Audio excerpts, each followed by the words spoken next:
Muy bienvenidos a Punto de Encuentro con la Biblia.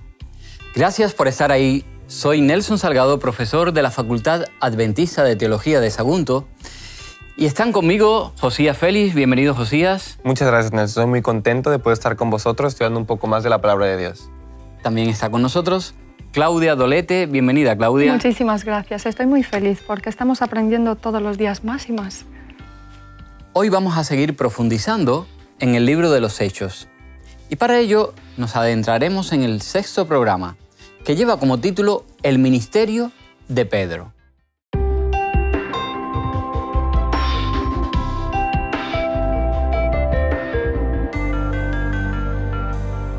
Entonces Pedro, abriendo la boca, dijo: «En verdad comprendo que Dios no hace acepción de personas, sino que en toda nación se agrada del que le teme y hace justicia».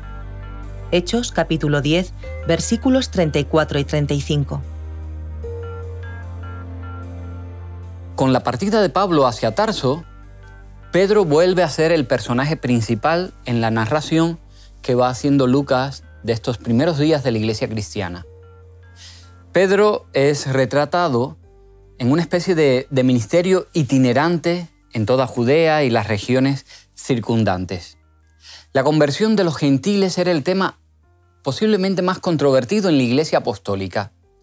Aunque las discusiones que siguieron al bautismo de Cornelio distaban mucho de resolver todas las dificultades, el derramamiento del Espíritu Santo, que recordaba lo sucedido en el Pentecostés, ayudó a convencer a Pedro y a los hermanos de Jerusalén de que las bendiciones del Evangelio no estaban restringidas solamente a los judíos. Mientras tanto, la iglesia de Antioquía ya había comenzado a avanzar hacia los gentiles. En el estudio de hoy veremos el surgimiento de una nueva y breve persecución, esta vez impulsada por el rey Herodes, y también el impacto que tuvo sobre los apóstoles que se habían salvado de la persecución anterior, aquella en la que Pablo o Saulo, en aquel tiempo, había estado comprometido.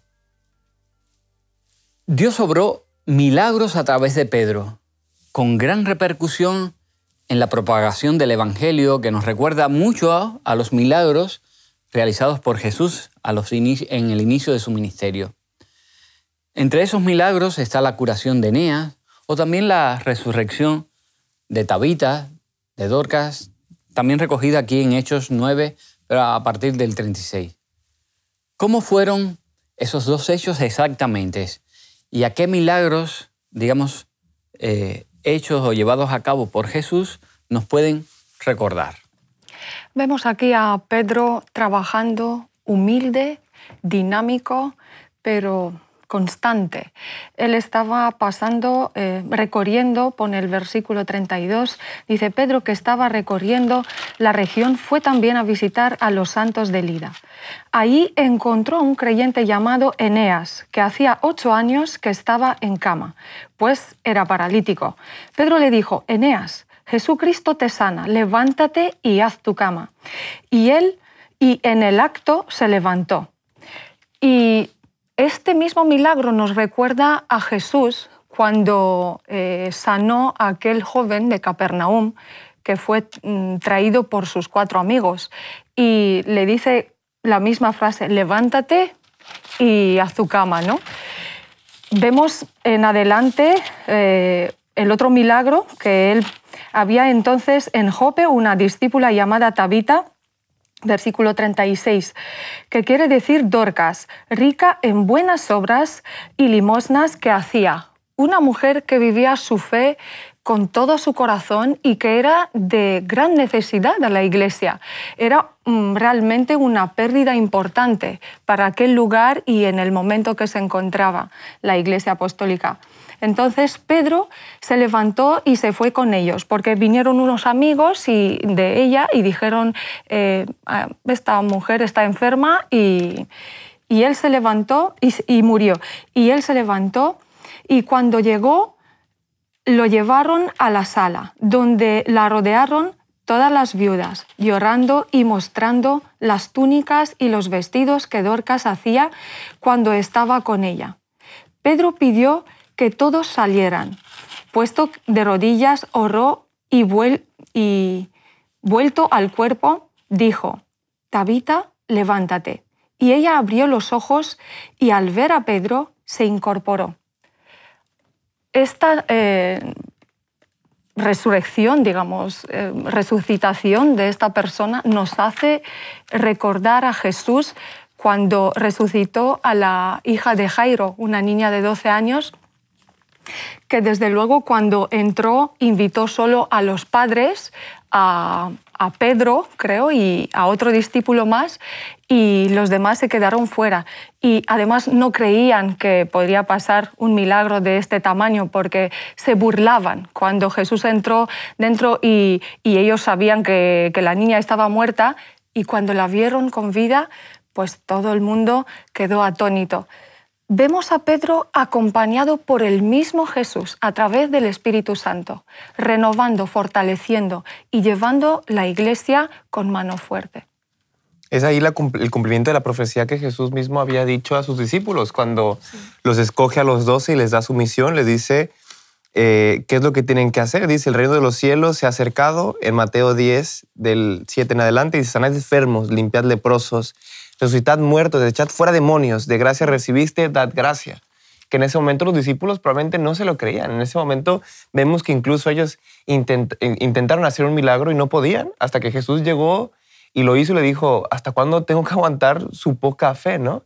Pero después los vemos que después del derramamiento del Espíritu Santo, después de que realmente están fuertes, unánimes y con grande fe en el nombre y el poder y la autoridad de Jesucristo, pueden hacer estos milagros impresionantes que nos recuerdan los que hizo Jesús. Porque eso nos recuerda que realmente está obrando el Espíritu Santo en ese momento. Según el libro de Hechos, en el capítulo 5, 12, 15, 12 también, ¿quién nos dice que hacían los milagros y por medio de quién hacían esos milagros?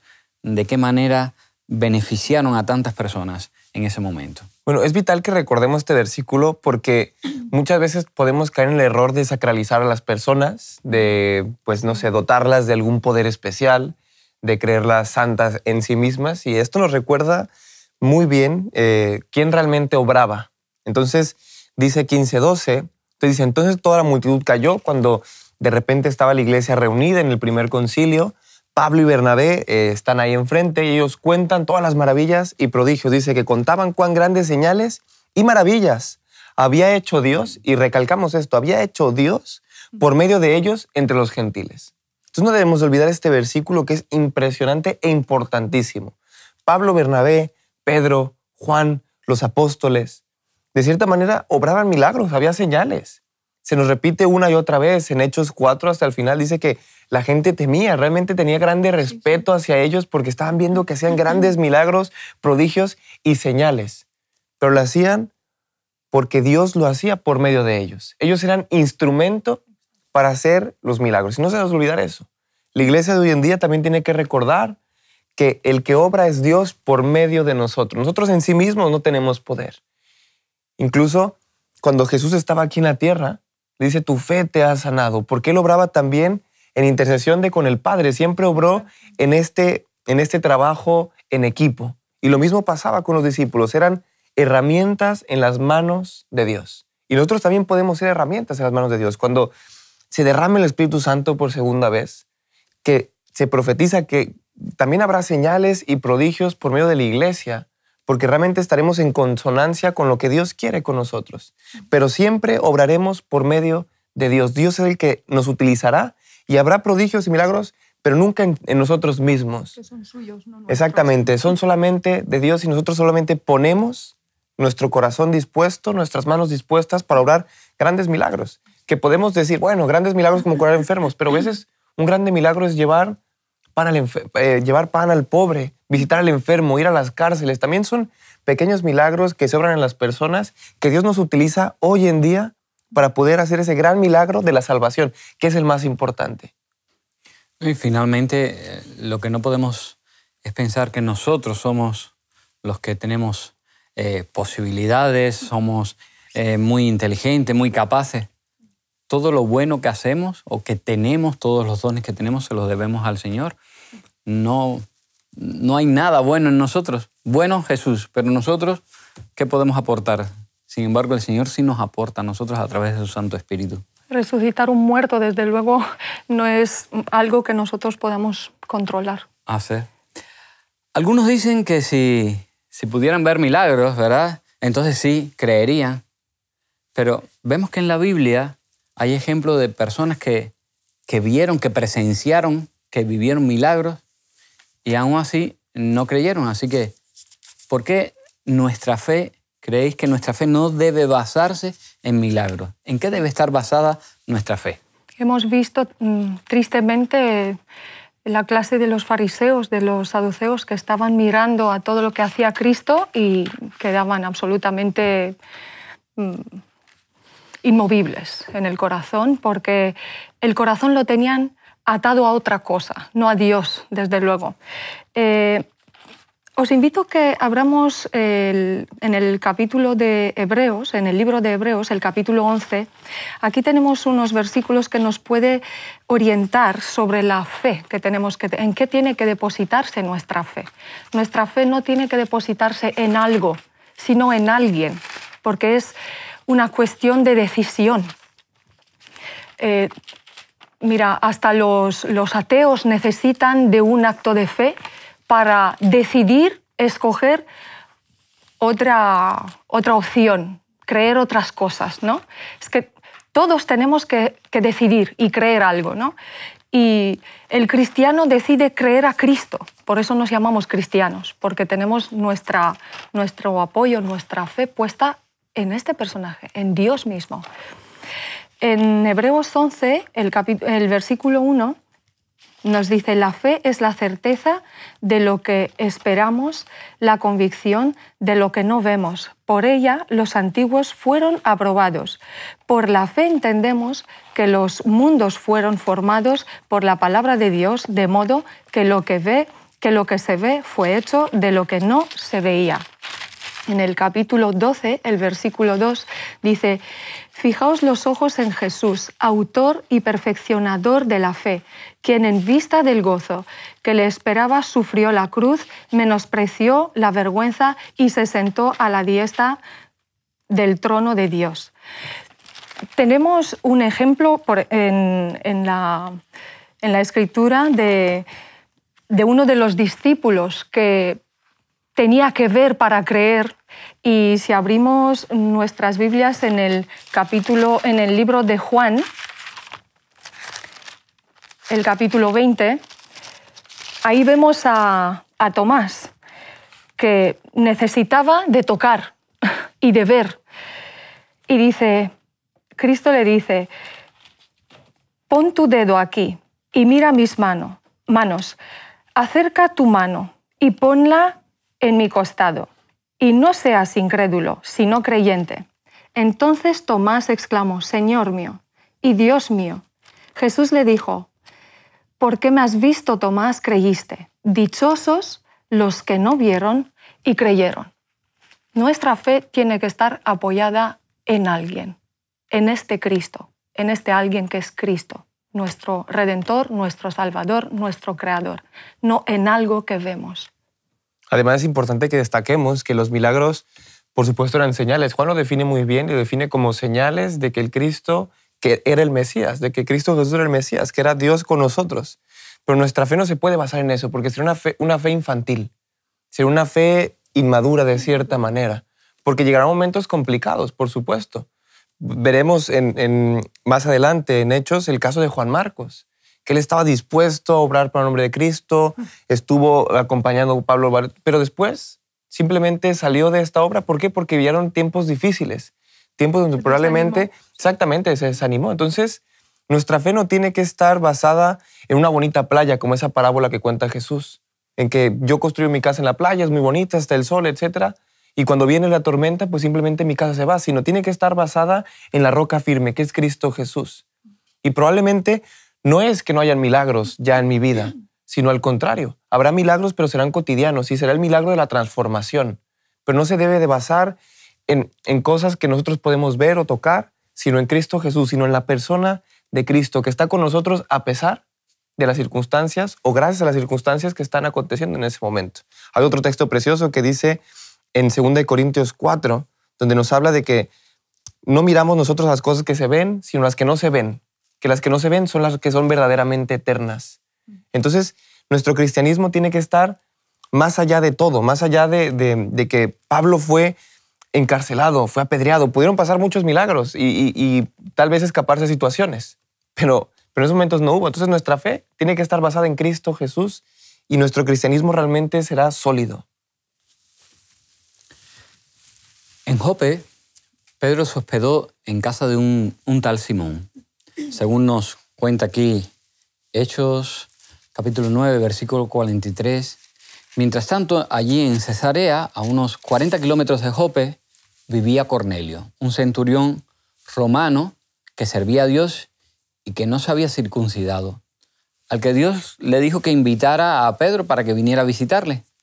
El relato lo encontramos ya en el capítulo 10 de Hechos. En cierta medida, ¿verdad?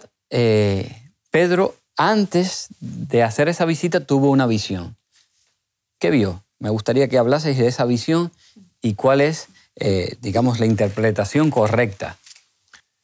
La visión de Pedro es muy interesante porque se ha utilizado abiertamente para acabar o para culminar una ley que Dios había dado en Levítico sobre los animales puros e impuros que el pueblo de Israel, que los judíos tendrán que seguir. Entonces, bueno, utilizan esta visión para decir, bueno, esa distinción se ha acabado. Pero Dios no utiliza esta visión para acabar con esta distinción, porque sería algo muy simplista. Conociendo el contexto que estaba pasando, no tiene nada que ver con animales puros e impuros, sino tiene que ver con personas.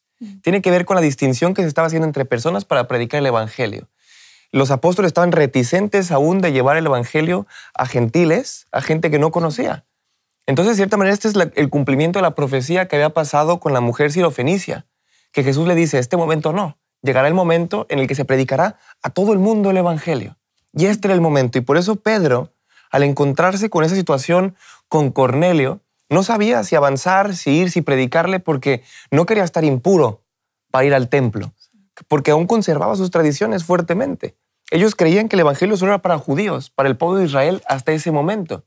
Entonces, Dios utiliza esta visión. Entonces, lo encontramos en el versículo 11. Dice, vio el cielo abierto, que descendía algo semejante a gran lienzo, que atado a las 4 puntas era bajo de la tierra, en el cual había de todos los cuadrúpedos terrestres, reptiles, aves del cielo. Y dijo, levántate, Pedro, mata y come.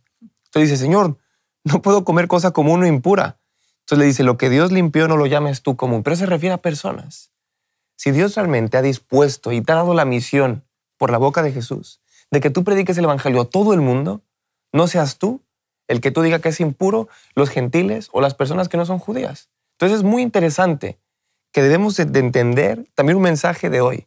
Dios vino para esas personas que no lo conocen aún. Y nosotros no tenemos que poner limitaciones a la universalidad del evangelio, porque tiene que llegar a toda persona, no importando que tal vez nosotros estemos limitados. Y Pedro tuvo que entenderlo, incluso tuvo que ir a visitar a Cornelio y recibió críticas, por supuesto que sí, pero estaba haciendo la obra de Dios, que era predicar el evangelio a todo el mundo, que más adelante vemos en Hechos que los gentiles se convirtieron espectacularmente gracias a que obedecieron la voz del Señor. Para que nuestros amigos que siguen el programa lo tengan bien claro, aquí en el capítulo 10 de Hechos no se está refiriendo a alimentos, no está haciendo esa distinción. Por supuesto, si Dios estableció, y podéis estudiarlos en vuestras casas, el capítulo 11 de Levítico, donde se ve la distinción que Dios hace de ciertos alimentos que son aptos para el consumo humano y otros no. Dios no lo va a quitar ahora en el Nuevo Testamento, es el mismo Dios y los animales de consumo son los mismos. Entonces, no se refiere a cuestiones de alimentación, sino a esa distinción que estaban haciendo. De prejuicio. Para unas personas el evangelio sí era bueno llevar y para otras no. Los gentiles no era bueno llevarle el evangelio porque eran de segunda categoría. No. Dios está quitando esas barreras, está destruyendo esas barreras y está permitiendo que el evangelio tenga su efecto como lo tuvo, que creciera abundantemente. Así que hemos visto en el capítulo 10 cómo Dios universaliza el Evangelio a todas las personas, pero me gustaría además si pudieseis dar algún texto que apoyara esto. Sí, pues invito a todos los que nos están viendo, los amigos que están siguiendo este programa, que abramos la Biblia en Gálatas, el capítulo 3, el versículo 26, por ejemplo. Así todos sois hijos de Dios por la fe en Cristo Jesús, porque todos los que habéis sido bautizados en Cristo, de Cristo estáis revestidos. Ya no hay judío, ni griego, ni siervo, ni libre, ni hombre, ni mujer. Todos sois uno en Cristo Jesús.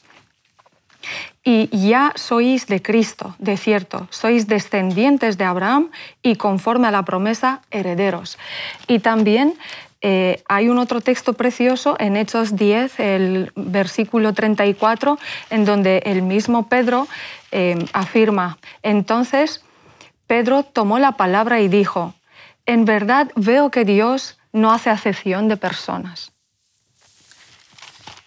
Y por último, antes de terminar, me gustaría que comentaseis, porque en el capítulo 12 Pedro es encarcelado por ese celo ferviente, Herodes lo encarcela, después hay una liberación milagrosa.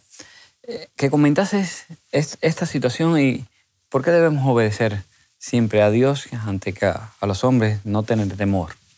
Bueno, es importante que pongamos en contexto, después de que pasa esto con Cornelio, después de que Pablo tiene esta visión, Hechos 10, 44 y 48 nos relata la primera conversión de gentiles, lo cual es un momento muy crítico para la iglesia. En ese momento es cuando ya empieza a crecer tremendamente. Y ese celo por predicar el evangelio es lo que lleva a Pedro y a Jacobo incluso hasta la muerte.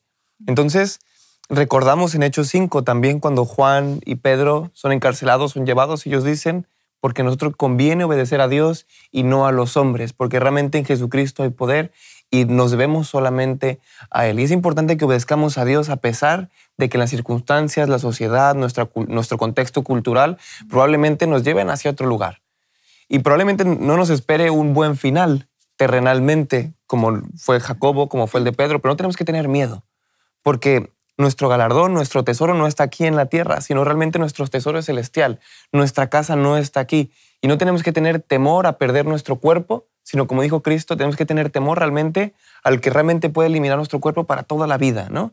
Que eso realmente sería decirle que no a Cristo. Entonces tenemos que estar con mucha fe, porque Juan, porque Pedro, porque Pablo fueron librados de muchos momentos muy negativos. Fueron librados de situaciones bastante complicadas al tener fe en Cristo Jesús. Pero su final, probablemente, de muchos de ellos fue la muerte terrenal, pero ganaron la vida eterna. Y eso es lo más importante que el cristiano tiene que cosechar, la vida eterna.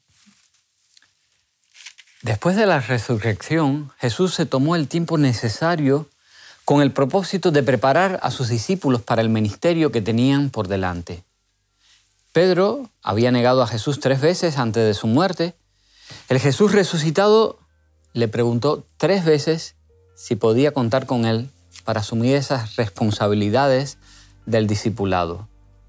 La pregunta que Cristo había dirigido a Pedro era significativa. Mencionó solo una condición para el discipulado y el servicio. Le dijo: ¿me amas? Este era y sigue siendo el requisito esencial.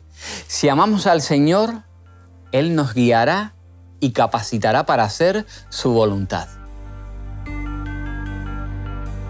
Necesitamos estudiar a Pedro y reconocer que lo que Dios hizo con él también puede hacerlo con nosotros.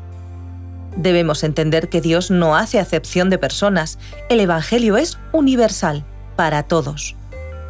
Experimentemos cómo cuando nos decidimos a servir a Dios, Él obra para que podamos hacerlo.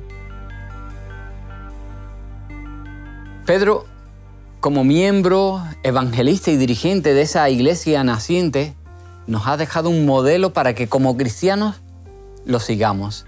Si aceptamos el llamado de Dios a su servicio, veremos que el Señor puede obrar en nosotros y a través de nosotros grandes milagros si se lo permitimos. Dios no cambia. Él es el mismo hoy, ayer y siempre, y su poder es ilimitado. Reflexionemos en esto y tomemos nuestra decisión personal. Nosotros, amigos, nos vamos, pero ya sabéis, os esperamos en el próximo programa. Dios le dijo a Cornelio: «Envía pues ahora hombres a Jope y haz venir a Simón, Pedro». Con esta orden, Dios dio evidencia de su consideración por el ministro evangélico y por su iglesia organizada. El ángel no fue enviado a relatar a Cornelio la historia de la cruz. Un hombre, sujeto como el centurión mismo a las flaquezas y tentaciones humanas, había de ser quien le hablase del Salvador crucificado y resucitado. Dios no escoge para que sean sus representantes entre los hombres a ángeles que nunca cayeron, sino a seres humanos, a hombres de pasiones semejantes a las de aquellos a quienes tratan de salvar. Cristo se humanó a fin de poder alcanzar a la humanidad. Se necesitaba un Salvador a la vez divino y humano para traer salvación al mundo. Y a los hombres y mujeres ha sido confiado el sagrado cometido de dar a conocer las inescrutables riquezas de Cristo. En su sabiduría, el Señor pone a los que buscan la verdad en relación con semejantes suyos que conocen la verdad. Es plan del cielo que los que han recibido la luz la impartan a los que están todavía en tinieblas. La humanidad, sacando eficiencia de la gran fuente de la sabiduría, es convertida en instrumento, agente activo, por medio del cual el Evangelio ejerce su poder transformador sobre la mente y el corazón.